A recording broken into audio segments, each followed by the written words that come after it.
Primerament necessitarem un paquet de macarrons, un polsit de sal, uns 450 grams de carn picada, una ceba, una pastanaga, que és opcional, un gotet de vi, que també és opcional, i un pot de salsa de tomàquet. Posem la carn en una cassola amb oli calent. La trossegem com més petita millor. Quan estigui cuita, la retirem i la posem en un bol. A la mateixa cassola hi afegim la ceba i la deixem torrar una mica.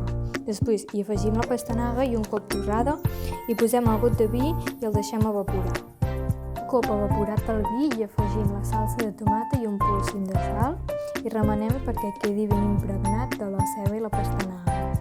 A continuació hi afegim la carn i ho remenem ben bé. En aquest cas, si es vol, es pot triturar la salsa. El següent pas serà posar macarrons a bullir i esperar uns 12 minuts aproximadament que estiguin fets. Passats els 12 minuts afegim els macarrons a la salsa i els remenem perquè s'impregnin bé.